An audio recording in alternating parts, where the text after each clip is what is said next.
Next is tax time. So 30th June is when we actually pay tax, right? But in the spiritual world also, there's a tax collector. And that tax collector is Krishna himself, who's going to collect tax from Radharani in this interesting drama. Thank you so much. Hare Krishna everyone. Welcome to the Krishna Janmastami cultural program. We present you the drama of Lila, the tax of love. Let us take you back to the groves of Vrindavan, where one day Vasudev had arranged for Sri Bhaguri Rishi to perform a sacrifice for the protection of Sri Krishna and Balaram. Seeing this exciting event about to unfold, Sukshmadi, the pet parrot of Srimati Radharani, quickly flew to her mistress to inform her of the most auspicious ceremony. Jai Sri Radhe, Jai Sri Radhe. Oh, Queen of Vrindavan, I bring news for you. Yes, Sukshmadi, please tell me, what did you hear? Oh, Radhika, Sri Bhagurishi is performing a great sacrifice at Govindakund. It is to be held today for the protection of Sri Krishna and Balarama. Oh, a sacrifice for my Pranath? Yes, Sri Radhe. With great excitement, Srimati Radharani and her Sakhis travelled a long distance to Govindakund, bringing various ingredients for the sacrifice as an excuse to catch a glimpses of Sri Krishna Chandra, although they wouldn't dare to admit that to him.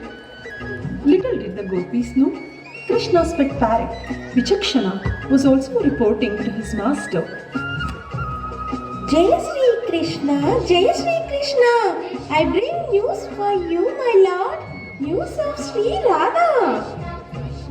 Vichakshana, tell me, dear friend, what is it you have heard? Sri Krishna, I have seen that Sri Radha and her Sakhis will arrive here very soon. They bring with them dozens of pots filled with the finest milk products in all of Vrindavan.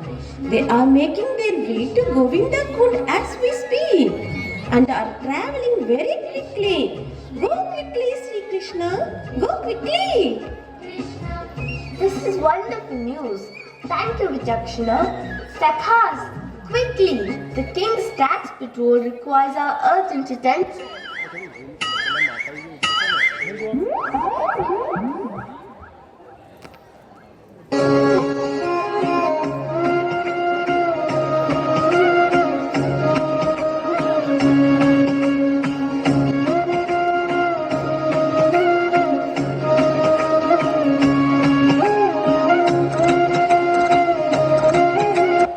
Seeing the gopis approach, Sri Krishna, along with Subala and Madhumangal, quickly formed a line to block the gopis' path, obstructing the girls as they walked past.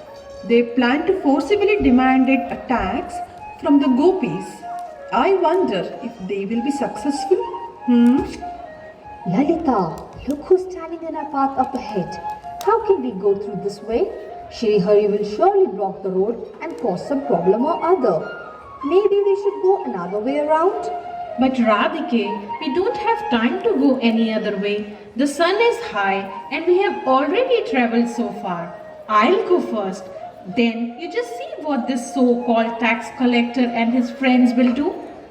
How could we ever forget the shame? Standing in such a condition in freezing water for so long. I'm still suffering from the cold I got. Achoo! That Krishna is just atrocious. And now he stands before us with all his friends. Oh Radhe, what are we going to do now? My dear Sakhis, I completely agree. This son of Nanda Maharaj is a great concern.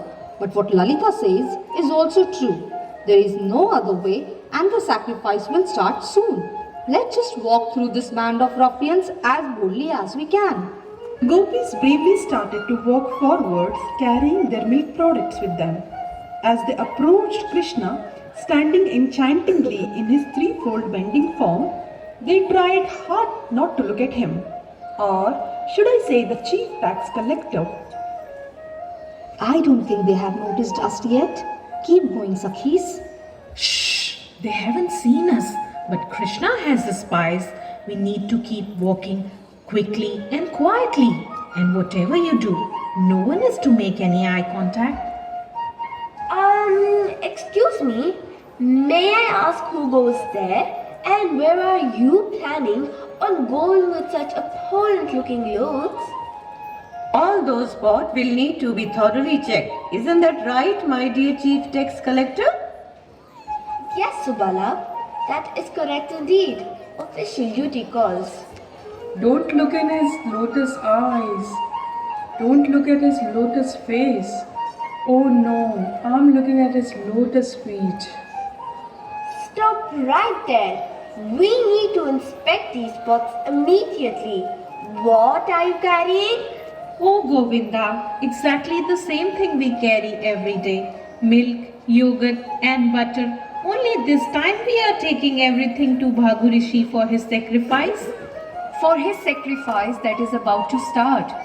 So if you would please kindly step aside and allow us to carry on.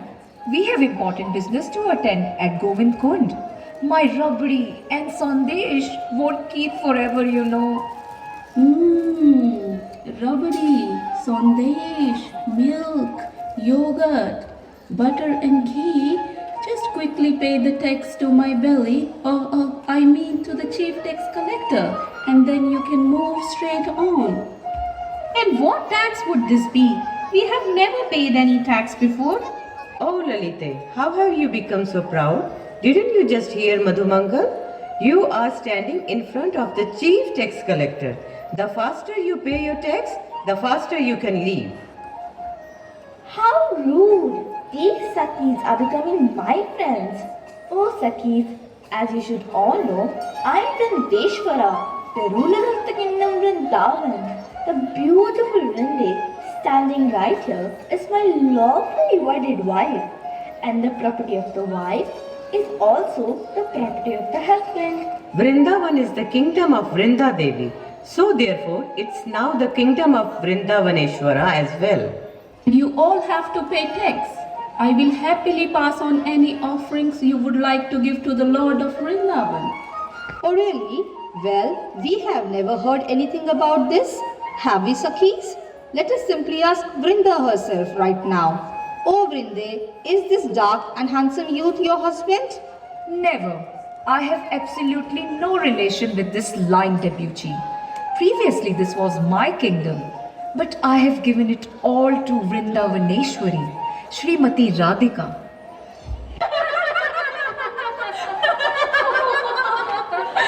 My dear Krishna, these Sakhis are obviously too proud to admit the truth and are clearly blinded by your glories as not only the Lord of Vrindavan but as King Kandarpa's chief collector as well.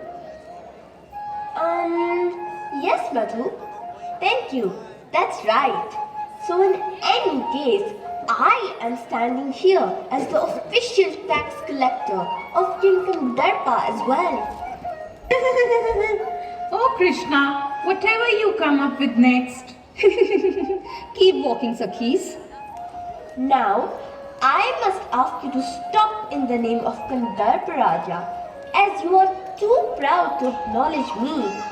And just see, we have blocked your path. Yes, indeed. And if you Sakhis don't pay the tax, a hefty fine is inevitable.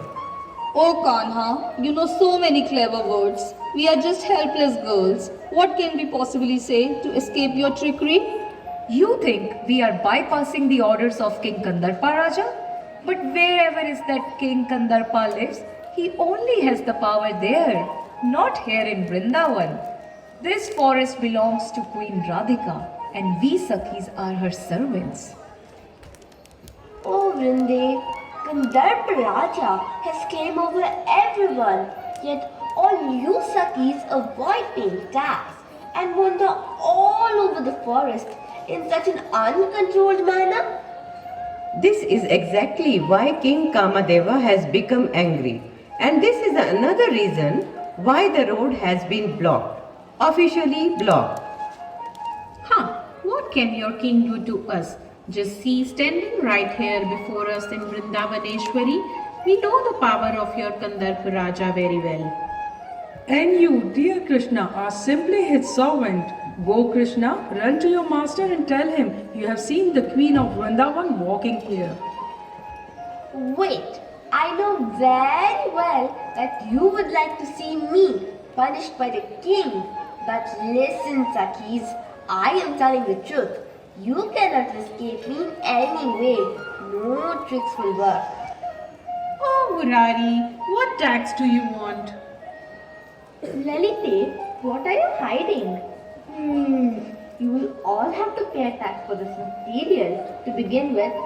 You will also be required to pay a tax of hundreds and thousands of pure pearls for your beautiful teeth. Oh Krishna, this is really too much now. But I'm not finished. For the beauty of your eyes, a hefty tax of diamonds will be required, and handfuls of precious gems for you. Krishna and his band of ruffians have been surrounded by gopis. Krishna, Madhumangala and Sukala all are looking nervously. And as we have already explained, Srimati Radharani is Vrindavaneshwari, and your cows have been eating the grass of Vrindavan. And what to speak of your cows? You and your cowherd boys have been trampling right over this sacred grass for so many days. So it is actually you all who owe the tax. But my dear gopis, I have nothing to give. I am only a simple tax collector doing my humble duty. Krishna, you are getting us all deeper into trouble with every word. You should all submit yourself at the lotus feet of Vrindavaneshwari, Srimati Radhika Rani, and ask for her shelter.